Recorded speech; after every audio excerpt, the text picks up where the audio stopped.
Армысыздар, құрметті көрермен. Гүлназым мен Данияр қосылайықта жұп болған. Экс-қатысушылар Гүлназым мен Даниярға не болған? Даниярдың отбасы шынымен бар ма? Не үшін ажырасты? Ол өзінің кінәлі екендігін мойындап, отбасына көңіл бөлмегендігін айтады. Әйелім отбасына кетіп қалғаннан кейін артынан талай рет іздеп бардым.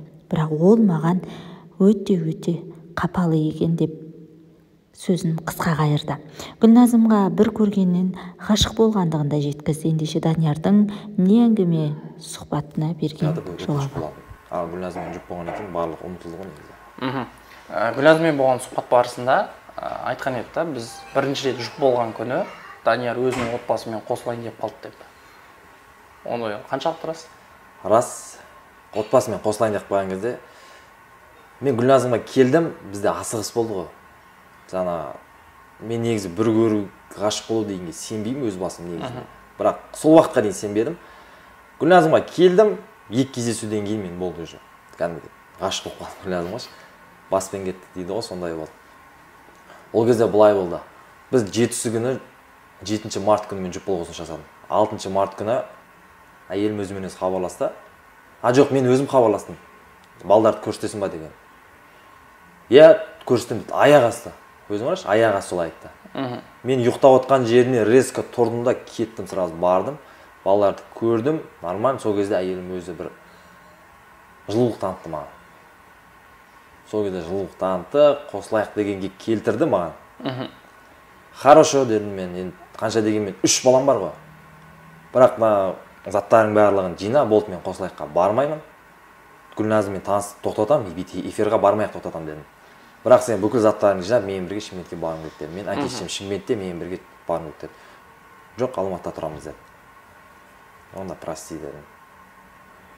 Бірақ одан кейін де мен өкіндім негізінде. Гүлназыммен жүріп жүрген кезде, айлысқан кезде де мен өкіндім. Сол кезде мен не істедім деп, сол кезде алып қалуым керек еді хотя бы депші. Пока что Алматыда тұрып, одан кейін жай-жай ақырында барамыз ғой деген сияқты. Ол рас, Одан кейін сол кезде не істеді? Жоқ деді. Ертесіне жетісі күні мен жұп болғысын жасадым. Гүлназымның енді үйіне кірмекші болды деген әңгіме болды сұхбатта, Ол шынымен де, енді біз оны Гүлназым өзінен сұрадық. Айтарын айтты, сұхбатта көрген шығарсың. Бұл қаншалықты рас? Айтқандары рас, бірақ жаңағы менің үйім деген кірмекші болды дегендері негізі қате Гүлназымның. Негізі ол жайлы негізі вообще саған сұхбатқан кезде айтпай-ақ қойса да болады негізінде. Соның арқасында мен жаңағыдай қазірдің өзінде сол кезде де жалпы бір маньяк сияқты жасап жүрген жоқ қой мен отырған адам. Азанға дейін тоқылдатты деп. Азанға дейін тоқылдатты деп. Одан кейін халық қайтадан сол кезде жазды. Қазір сенің сұхбатыңнан кейін қайтадан адамдар жазып жатыр да маған. Сен сол әңгіме негізі рас екен ғой, міне сол жерде айтылмаған, сол кезде мені айтты деп. Ол жерде Гүлназым басқа пәтерде тұрып жүрді, сонымен ол жерде кішкене проблема болып қалды, шықты. Сосын мен қызым болған соң, мен өзім пәтер жалдап бердім оған. Пәтер жалдап бердім, сосын бір сөзге кеп қалды екенбіз, ұрсып қалдық, ұрсып қалған соң, мені вообще ішке кіргізбей қойды. Мен де қырсықпын, ол да қырсық, мен де соңына дейін тұрдым, аш есікті, сен қуасың ба, аш есікті деп. Ол жерде есік тоқылдатып, бір сындырып, кірем деген нәрсе болған жоқ. Звондайтын адамдарына звондады, бір шешет деп ойлады. О жақтан оған поддержка болған жоқ просто. Жетім қалдыруға болмайды, әкесі өсірген болмайды. Бірақ мен былай ойлаймын да, балалар үшін деп те қосылған қате ма депші.